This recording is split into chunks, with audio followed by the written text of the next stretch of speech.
that would, to me, would make a very fine Supreme Court justice. Leon Cannizzaro, and I won't go over everything Charles said, but just to highlight a couple of things. He embarked on his 17-year career as a judge in Orleans Parish Criminal District Court in 1986. He was elected by his colleagues to serve as chief judge. He next ascended to an elected seat on the Louisiana 4th Circuit Court of Appeals, where he served for 5 years as an appellate judge. He served as a faculty member of the University of New Orleans and the Tulane University School of Law. And he won, well, I don't know if you win it, but he received the Outstanding Jurist Award from Victims and Citizens Against Crime. He was also named the top overall performing judge by the Metropolitan Crime Commission for multiple years. And of course, tonight he's going to receive his biggest honor, our little award. But first, we're going to hear from the Honorable Leon A. Cannizzaro, Jr. as our keynote speaker. Judge?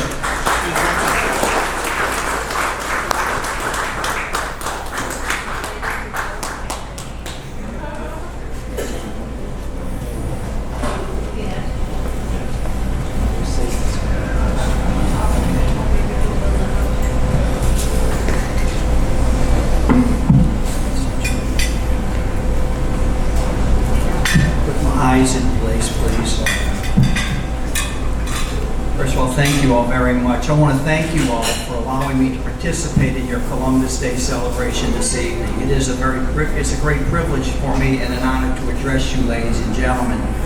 You know, I also think you should know that in today's COVID-19 world, to venture out in person to these types of events is not always an easy decision. And so I want you to know that I also greatly appreciate your decision to be here this evening. You know, as you no doubt are aware, and as you've heard earlier this evening, the celebration of Columbus Day has come increasingly under fire in recent years. The accomplishments of the Italian explorer, who sailed most famously under the Spanish flag, have been revisited, revised, and by some even reviled. In some parts of our country, the holiday honoring his legacy has been recast as Indigenous Peoples Day, in remembrance of the hardships and oppression Native peoples experienced as a result of European colonization. Now, there is some validity in that, in all honesty, but there is also validity in the pride that Italian Americans still feel for the explorer, based upon his bravery, his skill, and his daring in traversing the treacherous waters of the Atlantic Ocean to the New World. President Benjamin Harrison, who established the Columbus Day holiday in our country in 1892, shared the more generous view, describing Columbus as a pioneer of progress and enlightenment. Personally, I consider Columbus a man of his own times, whose actions are most fairly considered in the historical context of his 15th century world, and not in the relentlessly judgmental context of our 21st century world. Cancel culture did not exist when Columbus braved the high seas. And for those of you who are not familiar with the term cancel culture, it is essentially a public shaming or the canceling of one's accomplishments because that person has done something which is objectionable, unethical, illegal, or wrong. As I said, cancel culture did not exist in Columbus's time, but things like starvation, dehydration, seasickness, hot weather, and rats did, especially during his voyage. It remains a misconception of many, but Christopher Columbus never actually set foot in North America. He island hopped in the Caribbean, around the Bahamas and Hispaniola, and explored the coastlines in Central and South America. And when Columbus died in 1506, he believed that he had found the new route to the East Indies. And that brings me to the Columbus Day celebration, which you heard a little bit about earlier. When Charles Marcello first asked me to speak at this event a few months ago, the first thing that came to my mind was, we really don't celebrate Columbus Day in New Orleans. I have always thought of Columbus Day celebrations being held in the Northeast, in places like Boston, New York, and Philadelphia, but not in New Orleans. We just never had a Columbus Day parade or a banquet in New Orleans to my knowledge. Now, I'm not saying they might have had them, Frank. I don't know if y'all had them and didn't invite me, but I just never was aware of any Columbus Day celebrations in New Orleans. Now, don't get me wrong. We take pride in our Italian heritage and history in New Orleans, and we celebrate St. Joseph's Day with parades and St. Joseph's Day altars, but we do that in the month of March. Nevertheless, I think we here today should remember and never forget something that is extremely important with regard to the establishment of this holiday, and that is that it came in response to a horrible incident of bigotry, hatred, and injustice unleashed upon Italian immigrants in 1891 in my hometown of New Orleans, Louisiana.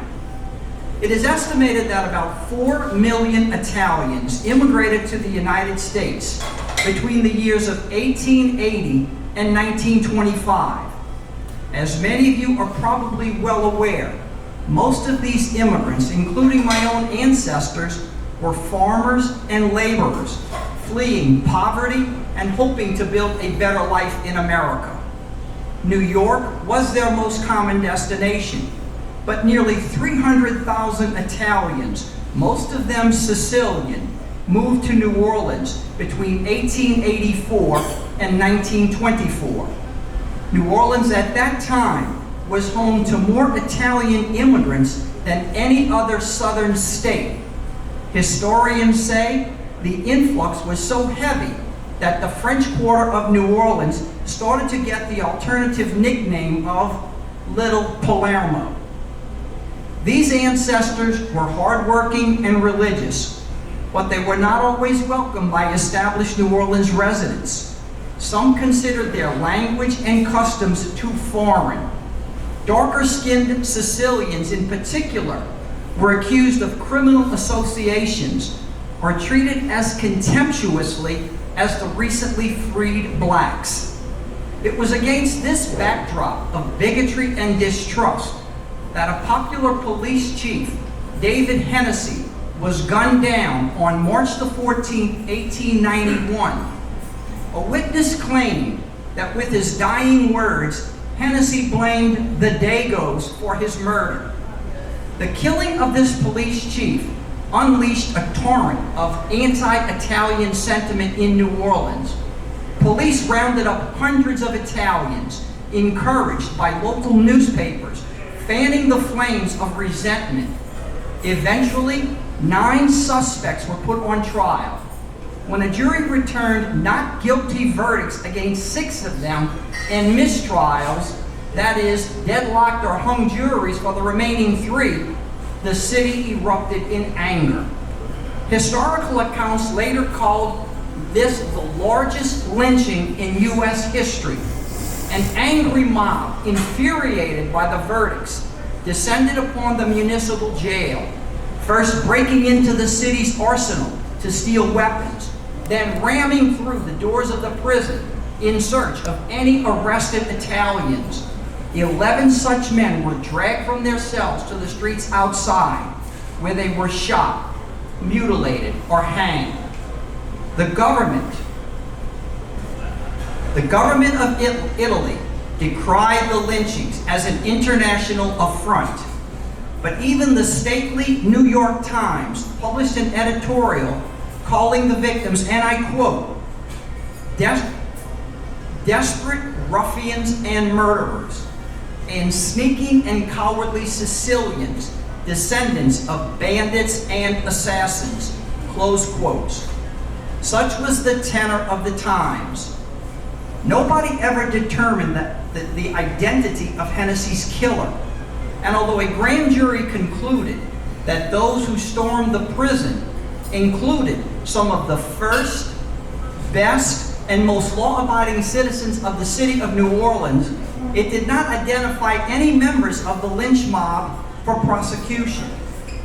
This grotesque incident should serve as a warning to us today of how quickly anti-immigrant rhetoric can turn deadly.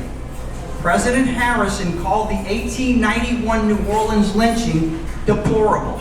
And the very next year, he established a general holiday that came to be known as Columbus Day to commemorate the 400th anniversary of the Italian explorers' arrival in the Americas. For the uneducated critics, this is why this holiday holds such a deep meaning for Italian Americans.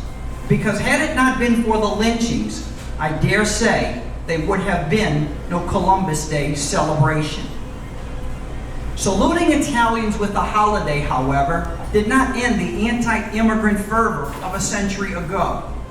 The federal government still established xenophobic quotas with the Immigration Act of 1924, a law which stood until the 1950s. It is estimated that because of such hostility, nearly half of the 4 million Italians who arrived in America between 1880 and 1925 ended up returning to Italy. Those who stayed never stopped fighting for equal treatment and respect. For better or worse, I'm proud that I am of full-blooded Sicilian descent. My grandparents were among the hard-working souls who arrived in Louisiana and stayed, determined to forge a better life for their families than they had in the old country. My mother's parents farmed strawberries in Hammond, Louisiana. She was the 10th of 10 children in what clearly was an Italian and Catholic family, Father. Likewise, my father was the 7th of 10 children. His father, my grandfather, established a business selling shoes in their home in the New Orleans neighborhood of what is now known as the Irish Channel. Though neither of my parents received much formal education themselves, they imparted its values upon my younger sister and I. My parents constantly and consistently emphasized the importance of an education. My sister became a medical doctor. I graduated law school and have spent 42 years working within the New Orleans criminal justice system as a prosecutor, a public defender, a criminal district court judge, a state appellate court judge. Also in January, I will conclude 12 years of public service as New Orleans' district attorney.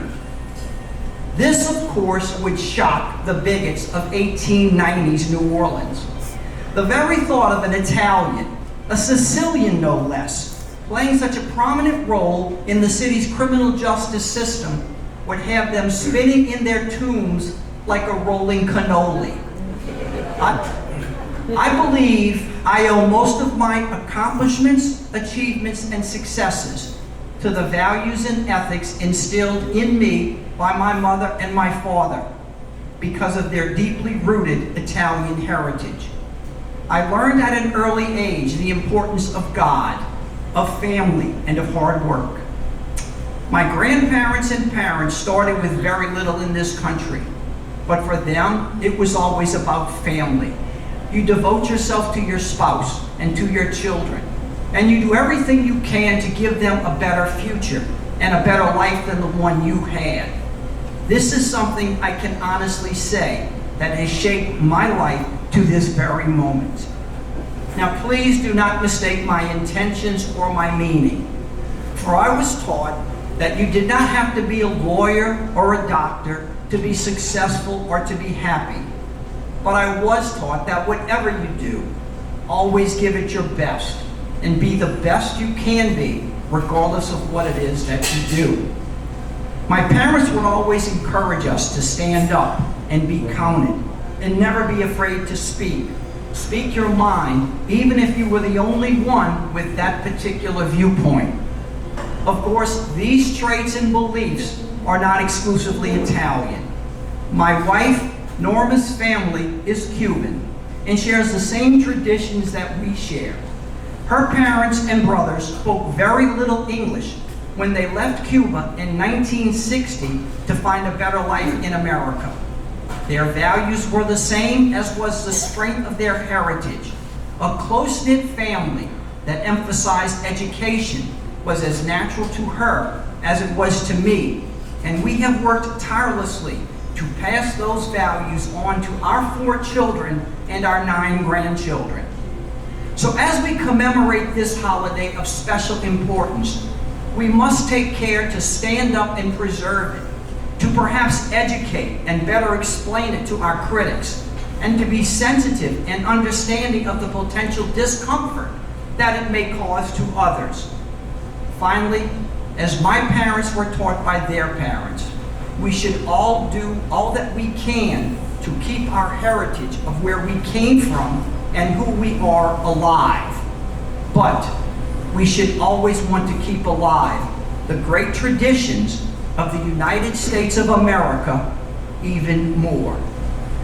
Ladies and gentlemen, I want to thank you for giving me the privilege of addressing you this evening. I certainly hope that in these times you all stay healthy and that you all stay safe. And I promise that I will continue to pray for each and every one of you that God will continue to bless you. Thank you very much, and good evening.